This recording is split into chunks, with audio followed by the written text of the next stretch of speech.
तो दोस्तों कैसे हो आप सभी लोग। बढ़ते हैं एक और हमारी नई क्लास में। और जो आपको पता है कि हमारे जितने भी क्वेश्चंस हैं वो सारे के सारे PYQ हैं और ये सभी के सभी इम्पोर्टेंट क्वेश्चंस हैं आपके परीक्षा की दृष्टि से। और दोस्तों आगे बढ़ने से पहले आपसे मैं यही कहूँगा कि हमारे चैनल को सब्सक्राइब कर लें तथा इसके साथ हमारी वीडियो को लाइक करें और शेयर करना ना भूलें। तो दोस्तों इसी के साथ बढ़ते हैं हमारा पहले क्वेश्चन की तरफ। हमारा पहला क्वेश्चन क्या कहता है, यदि जो हमारा गुणा है उसके स्थान पर माइनस कर दें या प्लस के स्थान पर भाग और माइनस के स्थान पर गुणा कर दें तथा भाग के स्थान पर क्या कर दें प्लस, तो हमारे लिए जो समीकरण दिया हुआ है उसका जो मान होगा वो क्या होगा। देखिए 12 माइनस की जगह क्या कर दें हम गुणा, 3 भाग की जगह क्या कर दें प्लस, 5 प्लस की जगह भाग, 10 और जो हमारा गुणा है उसकी जगह क्या करेंगे हम -30। तो देखिए ये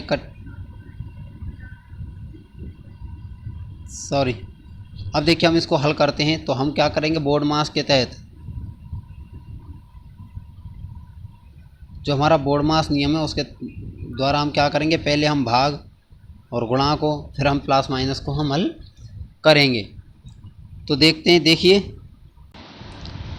हमारा यहाँ पर क्या है कि जो हमारा 10 से 50 5 बार कट जाएगा। अब देखिए हमारे पास क्या बचता है, 12 का गुणा कर दें, 12 गुणा 3 करते हैं 36, फिर यहाँ पर प्लस कितना है 5 और -30। अब देखिए यहाँ से हल करते हैं तो हमारा आंसर कितना आ जाएगा 11 निकल के हमारे पास कितना आ जाएगा आंसर। देखिए ये होते हैं 41 में से कितना 30 घटाएंगे तो कितना आएगा 11, जो कि हमारे ऑप्शन नंबर सी में हमारे लिए दिया हुआ है। क्या 11 हमारा क्या हो जाएगा राइट आंसर। यहाँ पर 11 क्या हो जाएगा राइट आंसर हो जाएगा। ऑप्शन नंबर क्या होगा यहाँ पर राइट आंसर। इसमें हम क्या है हमारे लिए जो इस चिन्ह दिए हुए हैं उनको बदल कर हम समीकरण को क्या करेंगे हल करेंगे, तो हमारे लिए आंसर कितना आएगा 11। बढ़ते हैं अगले क्वेश्चन की तरफ। हमारे लिए अगला क्वेश्चन दिया हुआ है कि PCVL को इस कोड में लिखा जाता है तो GMAK को किस कोड में लिखा जाएगा। देखिए यहाँ पर PCVL 11 24 25 15, तो GMAK को किस अक्षर में लिखा जाएगा। तो देखिए हम यहाँ पर अगर एक चीज़ को देखें यहाँ पर ध्यान से, तो क्या है कि कुछ संबंध हमें दिख रहा है कि जो P का विपरीत होता है, जो P के विपरीत क्या होता है K होता है, L के विपरीत क्या होता है सॉरी L नहीं वो C है C। यहाँ पर C के विपरीत क्या होता है X, B के विपरीत क्या होता है Y और यहाँ पर जो क्या है दिया हुआ है L के विपरीत क्या होता है O, L के विपरीत क्या होता है O। अब देखिए यहाँ पर हम इन विपरीत अक्षरों के जो क्रम को देखें तो कितने पर K कितने पर आता है 11 पर, X आता है 24 पर, यहाँ पर Y कितने पर आता है, हमारा जो Y है वो आता है 25 पर और O आता है 15 पर, जो O कितने पर आता है 15 पर। अब इसी प्रकार हम G का विपरीत अक्षर देखते हैं। क्या देखते हैं G का विपरीत अक्षर देखने पर पता है हम निकालते हैं तो G का होता है T, M का होता है N, A का होता है Z और K का होता है P। अब देखिए हमारे पास जो ये विपरीत अक्षर हैं हम इनका क्या निकालेंगे, यहाँ पर क्रम निकालते हैं। T कितने पर आता है, हमारा जो T है वो आता है 20 पर, N आता है 14 पर, Z आता है 26 पर और P आता है 16 पर। तो देखिए हमारे ऑप्शन नंबर कौन सा ऑप्शन है जिसमें हमारे लिए ये जो दी हुई हैं संख्याएं दी हुई हैं 20 14 26 16। देखिए पीछे 16 इसमें तो है ही नहीं, 20 14 26 16 ऑप्शन नंबर C क्या है हमारा ऑप्शन नंबर C क्या हो जाएगा यहाँ पर राइट आंसर हो जाएगा। देखिए इस क्वेश्चन में क्या है कि इस क्वेश्चन में हमें ज़्यादा कुछ नहीं करना है। हमें यहाँ पर क्या है हमारे लिए जो अक्षर PVCB सॉरी वो क्या है, PCVL जो हमें कोड दिया हुआ है उसके विपरीत अक्षर निकालते हैं। उसके विपरीत अक्षर क्या आते हैं, KX/U। और जो इनका जो विपरीत अक्षरों का जो क्रम होता है वो यहाँ पर हमें दिया हुआ है 11, 24, 25, 15। अगर हम इसी को लेकर हम आगे बढ़ते हैं, जहाँ देखिए GMAK हमें दिया हुआ है। G का विपरीत अक्षर होता है T, M का होता है N, A का होता है Z और K का क्या होता है, P अक्षर होता है। अब इनके क्रम को निकालते हैं तो कितना आता है, T आता है 20 पर, N का होता है 14, Z का होता है 26 और P का होता है 16। तो हमारा ऑप्शन नंबर से क्या हो जाएगा, राइट आंसर 20, 14, 26, 16। बढ़ते हैं अगले क्वेश्चन की तरफ। अगले क्वेश्चन में हमसे पूछ रहा है कि सुबह के समय विजय अपने घर से आ रहा था तो उसने देखा अजय जो उसके सामने से आ रहा है उसकी छाया उसके बाएं पड़ रही है। तो बताओ अजय किस दिशा में जा रहा है। देखिए सूर्य हमेशा पूर्व दिशा में उगता है, ये हमने मान लिया सूर्य सुबह के समय के टाइम है तो सूर्य क्या होगा, पूर्व दिशा में होगा। अब देखिए समय विजय अपने घर से आ रहा था तो उसने देखा, देखिए सूर्य की किरण पश्चिम की तरफ जाएंगी तो उसने देखा अजय जो उसके सामने आ रहा है, उसके सामने से आ रहा है, उसके विजय के बाएं पड़ रही है।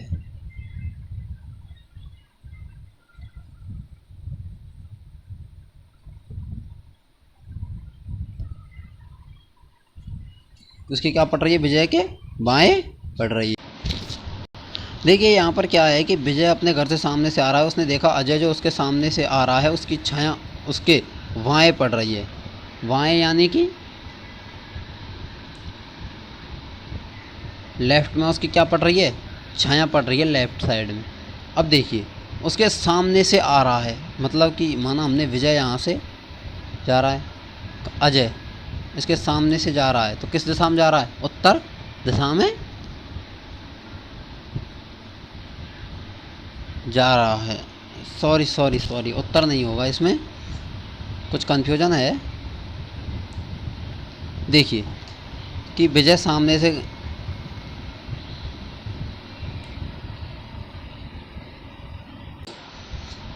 देखिए इसमें सीधा सा क्या है कि अगर हम यहाँ पर कॉमन सेंस का यूज करें हमारे पास, जो सुबह के समय जब छाया किसी व्यक्ति के क्या होती है, जो किसी व्यक्ति के बाएं होती है तो वह उत्तर में जा रहा होता है। वो हमेशा कहाँ जा रहा होता है, नॉर्थ साइड में, या फिर वो कहाँ जा रहा होता है, उत्तर दिशा में जा रहा होता है। अतः जो अजय है विजय के क्या होगा, सामने। अजय क्या होगा, विजय के सामने, जस्ट विजय के अपोजिट अजय होगा। अब देखिए क्या होगा, अर्थात क्या होगा, वो क्या हो रहा, दक्षिण में जा रहा होगा। अजय किस दिशा में जा रहा होगा, दक्षिण में, यानी ऑप्शन नंबर सी क्या हो जाएगा, राइट आंसर हो जाएगा। बढ़ते हैं अगले क्वेश्चन की तरफ। हमारा अगला क्वेश्चन कहता है कि संदीप की आयु क्या करनी है, हमें ज्ञात करनी है। यदि संदीप राज से 2 वर्ष बड़ा है और राज प्रणव से 3 वर्ष छोटा है तो देखिए क्या संदीप राज से 2 वर्ष बड़ा है, यही हमारे लिए उपयुक्त है, ये नहीं है। ये अकेला इसके लिए उपयुक्त नहीं है कि हम उसकी इससे आयु जो करें ज्ञात कर सकें। अब यहाँ देखिए यहाँ पर पूछ रहा है हमसे कि राज प्रणव से 3 वर्ष छोटा है, क्या ये दोनों पर्याप्त हैं, ना तो एक पर्याप्त ना दो, या दोनों पर्याप्त नहीं है। तो क्या हो जाएगा यहाँ पर ऑप्शन नंबर डी, ना तो एक पर्याप्त है और ना ही ऑप्शन 2 पर्याप्त है। ऑप्शन नंबर डी क्या होगा हमारा, राइट आंसर हो जाएगा। बढ़ते हैं अगले क्वेश्चन की तरफ। हमारा अगला क्वेश्चन है कि दिए गए सादृश्य के लिए अगली आकृति का क्या करना है, हमें चयन करना है। देखिए जो हमारा ऑप्शन ये क्वेश्चन कह रहा है, देखिए हमारी पहली आकृति में ये आकृति हुई है, फिर क्या है, दोनों के दोनों क्या हैं, विपरीत दिशा में हैं। जब ये हमारी ऐसी हैं तो ये क्या होंगी, इस प्रकार की हमारी आकृतियाँ होंगी। देखिए इस प्रकार की किसमें, ऑप्शन नंबर बी में कितनी है, इसमें ऑप्शन नंबर बी में क्या है, विपरीत आकृतियाँ हैं। देखिए यहाँ पर दोनों समान हैं, जबकि यहाँ पर दूसरे जो यहाँ पर क्या है, ये विपरीत दिशा में है, जबकि ये समान दिशा में है अपनी आकृति के उसमें है, जबकि यहाँ पर क्या होंगे, फिर ये विपरीत आएंगी। तो ऑप्शन नंबर भी क्या हो जाएगा हमारा, राइट आंसर हो जाएगा। देखिए, दिए गए सादृश्य के लिए अगली आकृति का क्या करना है, हमें यहाँ भी अगली आकृति का चयन करना है। अब देखिए यहाँ पर यह आकृति दी हुई है, पहले हमारे विपरीत दिशा में है और अब ये अपने आमने सामने, क्या है, आमने सामने। अब देखिए यहाँ पर जो आकृति दी हुई है ये विपरीत दिशा में है, तो फिर क्या होगा, ये हमारी आमने सामने होंगे। पहली आकृति हमारी जो यहाँ पर दी हुई है वो क्या है, ये विपरीत दिशा में है। ये फिर जो इसके जो किनार जो कोने रहें वो सामने हैं, तो यहाँ पर विपरीत दिशा में, तो ये क्या होगी, आमने सामने, यानी ऑप्शन नंबर सी क्या होगा यहाँ पर राइट आंसर हो जाएगा। देखिए प्रथम आकृति की जो दोनों आकृतियों के विपरीत दिशा में घूमने के वाली जो दूसरी आकृति बनती है, जो प्रथम आकृति है उसके विपरीत दिशा में घूमने पर क्या बनती है, दूसरी आकृति बनती है। तो तीसरी आकृति में दोनों को क्या आएंगे, विपरीत दिशा में घुमाने पर हमें क्या प्राप्त होगा, ऑप्शन नंबर सी हमें प्राप्त, यहाँ पर क्या होगा, ऑप्शन नंबर सी क्या होगा, प्राप्त होगा। तो हमारा राइट आंसर हो जाएगा ऑप्शन नंबर सी। बढ़ते हैं अगले क्वेश्चन की तरफ कि यहाँ पर करना है असंगत आकृति की क्या करनी है, हमें पहचान करनी है। देखिए यहाँ पर क्या करनी है, हमें इसकी आकृति की पहचान करती है। देखिए अब देखिए एक सीधा सा देखें तो हमें एक ये भी अंतर है यहाँ पर कि देखिए यहाँ पर इनमें लाइंस हैं, ई आई और एक्स में क्या है, इसमें तिरछी है जबकि इनमें सीधी और आड़ी, इनमें लाइंस हैं, जबकि सी में, ऑप्शन सी में क्या है, लाइंस नहीं है। तो इसका आंसर ये भी हो सकता है, वो भी हो सकता है। लेकिन हमें यहाँ से जिस संदर्भ में पूछा गया है वहाँ देखिए असंगत तो ये यहाँ भी है, लेकिन यहाँ का सही आंसर इसका क्या होगा कि ए ई आई ओ यू, ये क्या है, हमारे अंग्रेजी वर्णमाला के स्वर हैं। क्या है, ये हमारे अंग्रेजी वर्णमाला के स्वर हैं, जबकि आई ई आई ओ तीन दिए हुए हैं, जबकि एक्स क्या है, व्यंजन है, एक्स क्या है, व्यंजन है, जबकि ये तीनों क्या हैं, स्वर हैं। तो यहाँ पर ऑप्शन नंबर डी क्या होगा, हमारा राइट आंसर क्या होगा, ऑप्शन नंबर डी होगा राइट आंसर। देखते हैं हमारा अगला क्वेश्चन क्या होगा, इसमें भी क्या करनी है, हमें असंगत की पहचान करनी है। देखिए यहाँ पर देखें 2/v दिया हुआ है और 6/f, यहाँ पर 13/m, यहाँ है o 19/o। तो देखिए यहाँ पर जो हमें दिया हुआ है उसमें क्या देखते हैं हम, v का जो वर्णमाला में स्थान होता है वो दूसरा होता है, f का छठा होता है, m का भी 13वां होता है, जबकि जो o होता है उसका स्थान होता है 15वां, o का स्थान कितना होता है, 15वां। यहाँ पर अगर इसको राइट करें हम तो क्या होगा, 15/o क्या होगा, राइट आंसर। तो हमारा ऑप्शन नंबर डी क्या होगा, यहाँ पर राइट आंसर हो जाएगा।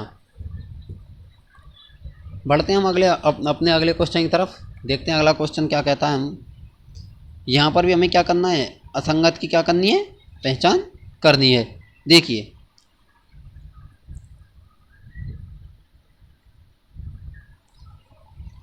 हमें यहाँ से देखने पर पता चल रहा है कि ये आकृतियाँ क्या हैं, तीनों की तीनों आकृतियाँ सिमिलर हैं, जबकि ये क्या है, इनसे भिन्न है। तो क्या है, सीधा देखकर भी हम इसको लगा सकते हैं कि ऑप्शन नंबर बी क्या होगा, हमारा राइट आंसर यहाँ पर हो जाएगा। देखिए देखते हैं कि इस जो बी में है इसमें क्या है, ये क्या है, सरल रेखाएं, जबकि यहाँ क्या है, चक्रित रेखाएं हैं। जितनी भी रेखाएं हैं ऑप्शन नंबर ए और सी, ऑप्शन नंबर ए सी और डी में जितनी भी रेखाएं वो क्या हैं, चक्रित हैं, जबकि ऑप्शन नंबर ए में क्या है, ऑप्शन नंबर बी में क्या है, सरल रेखाएं। बढ़ते हैं अगले क्वेश्चन की तरफ। यहाँ पर भी हमें क्या करना है, असंगत की क्या करनी है, पहचान करनी है।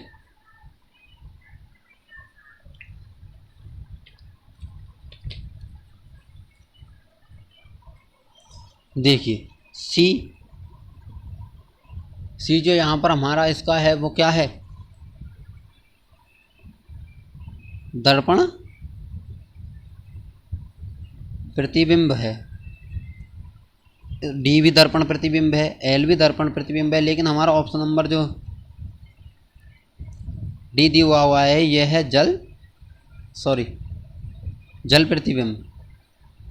क्या है, जल प्रतिबिंब। तो ऑप्शन नंबर डी क्या होगा, हमारा राइट आंसर हो जाएगा, जबकि ये हमारे तीनों के तीनों क्या हैं, दर्पण प्रतिबिंब हैं। बढ़ते हैं अगले क्वेश्चन की तरफ। हमारा अगला क्वेश्चन कहता है कि निम्नलिखित शब्दों के सर्वाधिक जो उपयुक्त बेन आरेख है वो हमें क्या करना है, यहाँ पर ज्ञात करना है। देखिए भारत, उत्तर प्रदेश और कर्नाटक। देखिए ये हमारा भारत हो गया, ये हमारा उत्तर प्रदेश हो गया और ये हो गया कर्नाटक। क्योंकि भारत देश के क्या हैं, उत्तराखंड, ये हैं राज्य। भारत देश के क्या हैं, ये राज्य हैं, तो ये क्या है, भारत के अंदर हैं। तो यहाँ पर ऑप्शन नंबर ये क्या हो जाएगा, हमारा राइट आंसर हो जाएगा। देखिए हमारा अगला क्वेश्चन क्या कहता है। हमारा अगला क्वेश्चन है निम्नलिखित में समांतर चतुर्भुजों की क्या करनी है, हमें ज्ञात करनी है।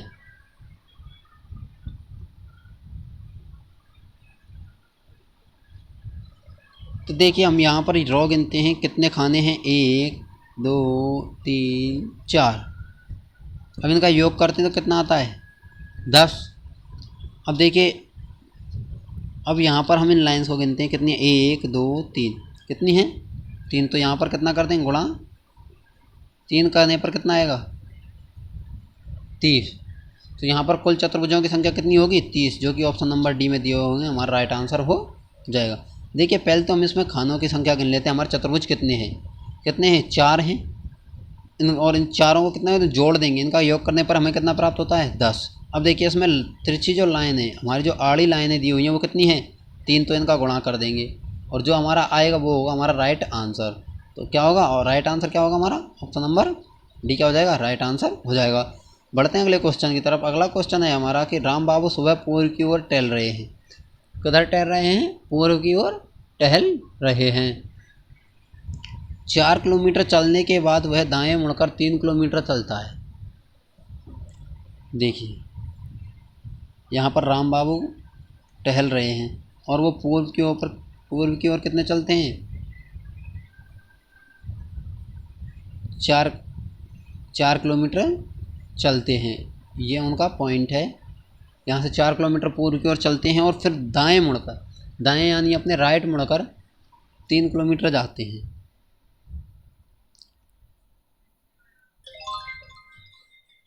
कितने जाते हैं, 3 किलोमीटर जाते हैं। फिर वे अपने बिंदु के दिशा की ओर चलते हैं। फिर वो उस बिंदु से अपने प्रारंभ बिंदु की दिशा की ओर चलते हैं। तो तभी वे अपने किस दिशा में चल रहे हैं और उन्हें आरंभिक बिंदु तक पहुंचने के लिए कितनी दूरी तय करनी पड़ेगी। यहाँ पर क्या है, हमारा जो पाइथागोरस प्रमेय है उसका यूज करेंगे इसमें, क्योंकि यहाँ पर 4 है, यहाँ 3 है। 3 और 4 का जो स्क्वायर करते हैं, इनका स्क्वायर करते हैं और स्क्वायर को जोड़ते हैं, कितना 16 और 9 कितना होता है 25। 25 का रूट निकाल दें तो कितना 5। जो हमारी जो डिस्टेंस होगी वो 5 किलोमीटर होगी। अब देखिए वो 5 किलोमीटर तो होगी, हमारे ऑप्शंस में दिया हुआ है चारों में कि वो कितनी जो डिस्टेंस कितनी होगी, वो होगी 5 किलोमीटर। लेकिन हमें क्या है, डायरेक्शन निकालनी है। डायरेक्शन निकालने के लिए यहाँ से देखिए ये दिशा कौन सी है हमारी, और ये होगी ऊपर वाली होगी उत्तर और ये होगी पश्चिम। उत्तर पश्चिम यानी ऑप्शन नंबर सी क्या होगा, हमारा राइट आंसर हो जाएगा। ऑप्शन सी क्या होगा, राइट आंसर होगा, यानी कि उत्तर पश्चिम 5 किलोमीटर। बढ़ते हैं अगले क्वेश्चन की तरफ। हमारा अगला क्वेश्चन कहता है कि निम्नलिखित आकृति का क्या करना है, हमें दर्पण प्रतिबिंब ज्ञात करना है। देखिए FUN, इसका क्या करना है, दर्पण प्रतिबिंब हमें क्या करना है, ज्ञात करना है। तो देखिए एफ जो पहले क्या होगा, हमारा जो ये अक्षर है पहले ये बनेगा। तो यहाँ पर पहले एन कितना बना हुआ है, इसमें बना है ऑप्शन नंबर बी में। तो ऑप्शन नंबर बी क्या होगा, हमारा राइट आंसर हो जाएगा। बढ़ते हैं अगले क्वेश्चन की तरफ। अगला क्वेश्चन है कि उस व्यक्ति का चयन करें जो अन्य विकल्पों में क्या है, भिन्न है।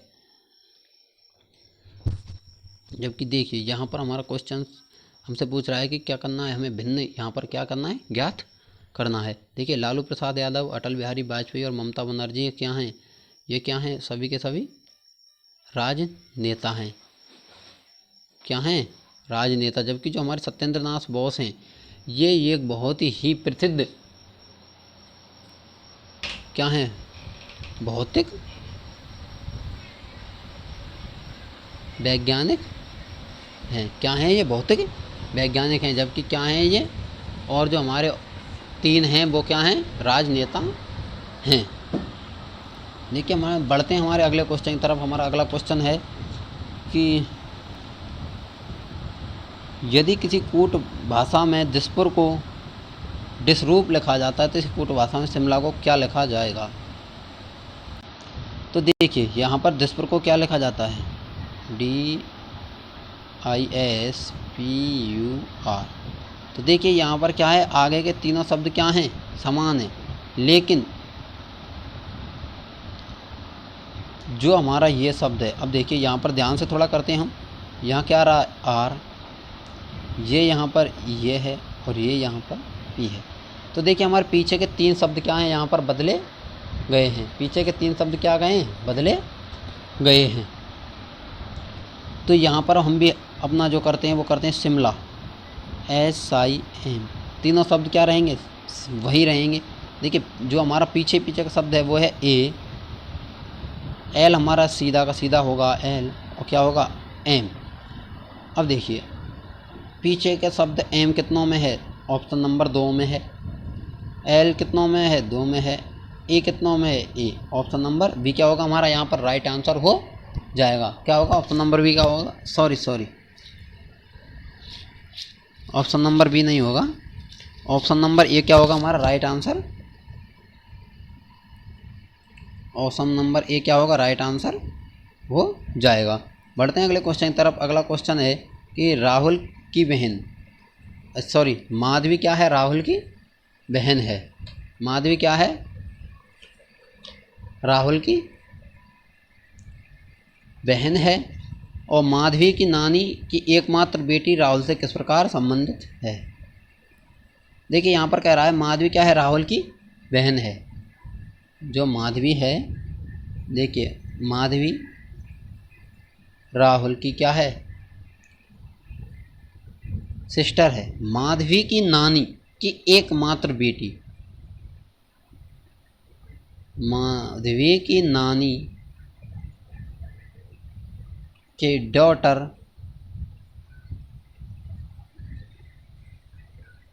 राहुल से किस प्रकार संबंधित है। देखिए नानी की जो डॉटर है, अब जो नानी की जो ये डॉटर है वो राहुल से किस प्रकार संबंधित है, हमसे ये क्वेश्चन पूछ रहा है। ये दोनों बहन भाई हैं। अब इसकी जो नानी होगी वो राहुल की भी नानी होगी, और राहुल की नानी की जो एकमात्र बेटी होगी वो क्या होगी, राहुल की माँ होगी। क्या होगी, राहुल की माँ, जो कि ऑप्शन नंबर A में हमें दिया हुआ है। राहुल की क्या होगी, वो माँ होगी। देखिए एक बार फिर से देखते हैं इस प्रकार के क्वेश्चन क्या हैं परीक्षा में। हमारे लिए परीक्षा में एक दो क्वेश्चन इस प्रकार के फंसते हैं। देखिए माधवी है और राहुल दोनों भाई बहन हैं। माधवी की नानी और उसकी बेटी। अब देखिए माधवी की नानी है तो ये क्या होगी, माधवी की माँ होगी। जब ये माधवी की माँ है तो राहुल की माँ भी क्या होगी, नानी की जो एकमात्र बेटी है वो भी राहुल की माँ होगी, जो कि ऑप्शन नंबर A में हमें दिया हुआ है। क्या होगा, हमारे राइट आंसर हो जाएगा। देखते हैं हमारा अगला क्वेश्चन है कि दिए गए कथनों को सही मानते हुए निर्धारित करें कि इनके आधार पर दोनों निष्कर्षों में से कौन सा निष्कर्ष अनुसरण करता है। देखिए कुछ टमाटर मक्का हैं, कुछ टमाटर हैं वो क्या हैं, मक्का हैं। कुछ आलू मक्का हैं, कुछ आलू हैं वो क्या हैं, मक्का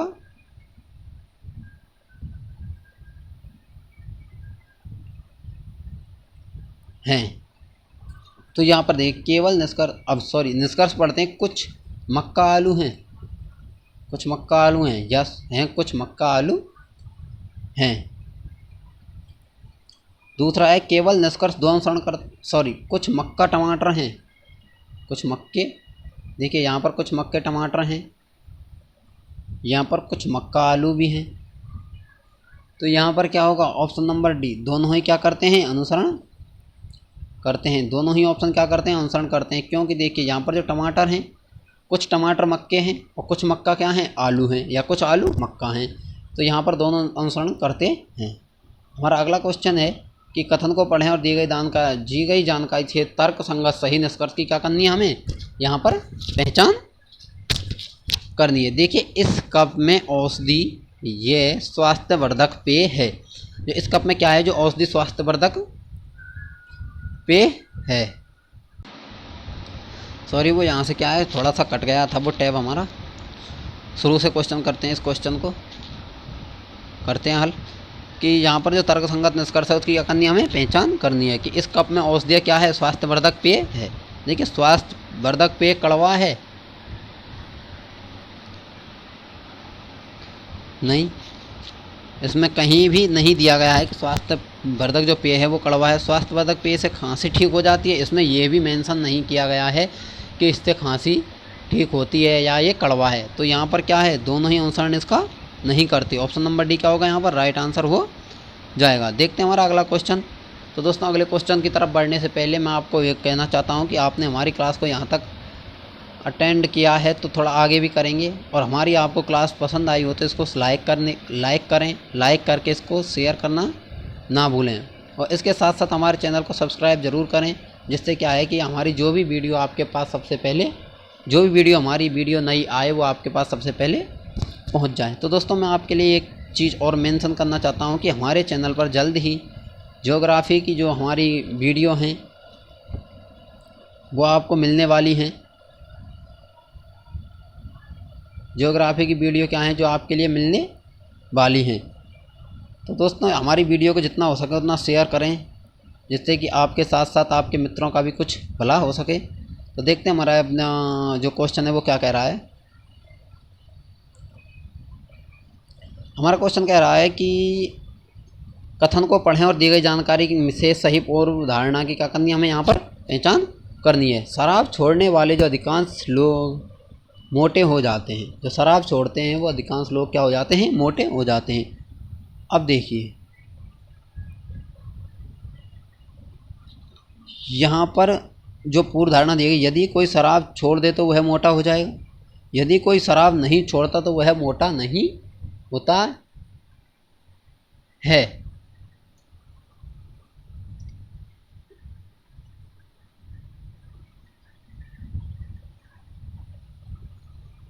देखिए, शराब छोड़ने वाले अधिकांश लोग क्या हो जाते हैं, मोटे हो जाते हैं। पूर्व धारणा, यदि कोई शराब छोड़ता है तो वो मोटा हो जाएगा, और यदि कोई शराब नहीं छोड़ता है तो वह मोटा हो जाएगा।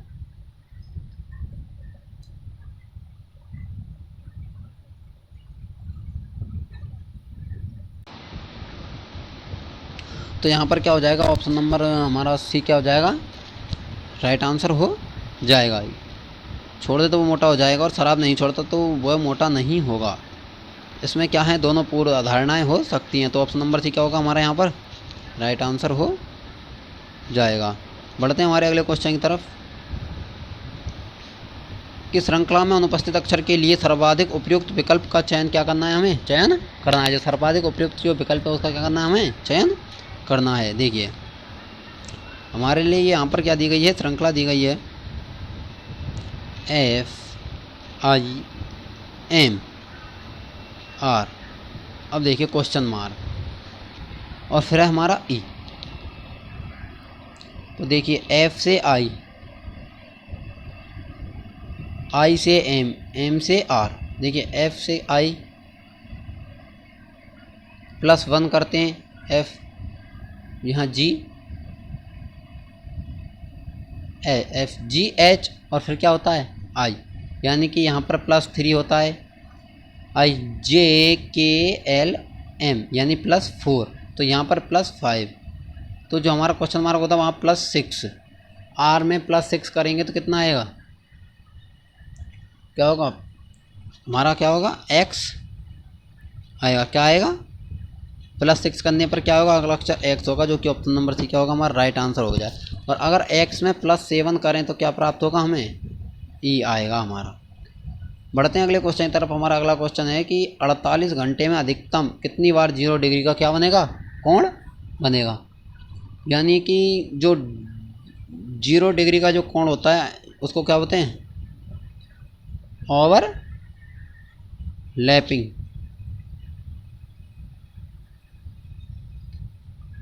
यानी कि जो 0 डिग्री मतलब ओवरलैपिंग कितना होगा। तो देखिए, 24 घंटे में 22 बार ओवरलैपिंग होता है। 24 घंटे में कितनी बार होता है, 22 बार होता है। तो हमें कितने दिए हुए हैं, 48। तो 24 में कितना होता है 22, तो 48 में कितने करेंगे 2 का गुणा करने पर क्या होगा हमें, हमारे पास हमारा आंसर क्या आएगा 44, जो कि ऑप्शन नंबर ए में दिया हुआ है। हमारे लिए ध्यान देने के या फिर ध्यान रखने के लिए बात है कि जो 0 डिग्री या फिर ओवरलैपिंग पूछ लिया जाए आपसे या 0 डिग्री पूछ लिया जाए तो एक डे में कितना होता है 22 बार। अब देखिए हमसे 48 घंटे आए 2 दिन, 2 दिन का पूछा गया है, तो इसका क्या कर देंगे गुणा 2 का कर देंगे, तो 44 क्या होगा हमारा राइट आंसर हो जाएगा। बढ़ते हैं अगले क्वेश्चन की तरफ। यदि बीते कल से पहले का दिन शुक्रवार था तो आने वाले कल के बाद का दिन कौन सा होगा। यदि बीते कल से पहले का दिन, अब यहाँ पर देखते हैं हम, बीते कल से पहले का दिन शुक्रवार था, क्या था शुक्रवार था, तो आने वाले कल के बाद कौन सा दिन होगा, जो आने वाला कल है उसके बाद का दिन। तो देखिए टुडे,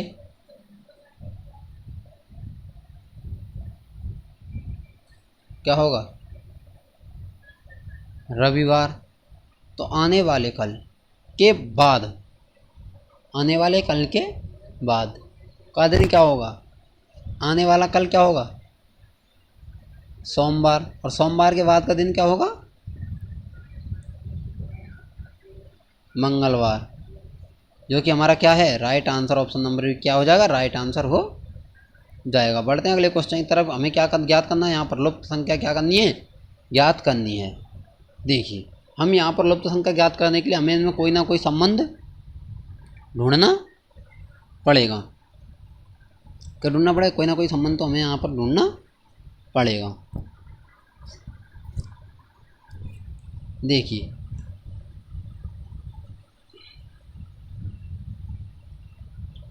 हम यहाँ पर इन दो के जोड़े बनाते हैं।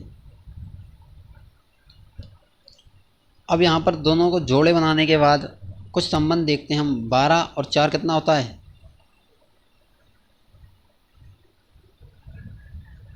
16।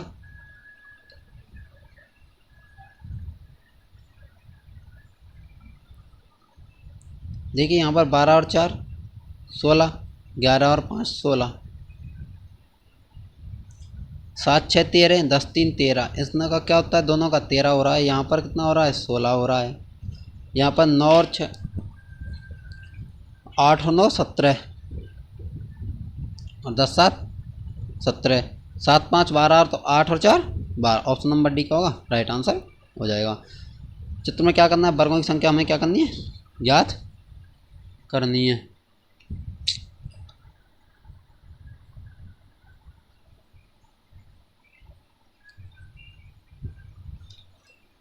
तो यहाँ पर हमारे लिए वर्ग दिया हुआ है 1, इसके बाद काटते हैं +2 कितने हो गए 5 वर्ग यहाँ पर हमारे टोटल बन के तैयार हो गए। कितने हुए हैं 5 वर्ग यहाँ पर टोटल हमारे बन के क्या हो गए तैयार हो गए। ऑप्शन नंबर क्या हो जाएगा राइट आंसर हो जाएगा। तो दोस्तों इसी के साथ हमारी क्लास का होता है एंड, और दोस्तों मिलते हैं आपसे अगली क्लास में, जो कि हमारी जो नेक्स्ट क्लास होगी उसमें। तो दोस्तों मैं आपसे आशा करता हूँ कि आपको हमारी क्लास क्या होगी पसंद आई होगी, और हमारी क्लास को लाइक शेयर और कमेंट करना ना भूलें, तथा हमारे चैनल को सब्सक्राइब करना ना भूलें, जिससे भी हमारे पास जो भी सूचना या फिर आपकी भर्तियों से संबंधित जो कि जितनी भी रिक्वायरमेंट्स होती हैं या फिर जो कि न्यू क्लासेज जो आपके लिए हम लाते हैं उनके जो कि नोटिफिकेशन आपके पास सबसे पहले पहुंचे, इसलिए हमारे चैनल को सब्सक्राइब ज़रूर करें। इसी के साथ हमारी क्लास को क्या करते हैं अंत करते हैं एंड करते हैं। तो मिलते हैं अगली क्लास में। थैंक यू आप सभी के लिए, धन्यवाद।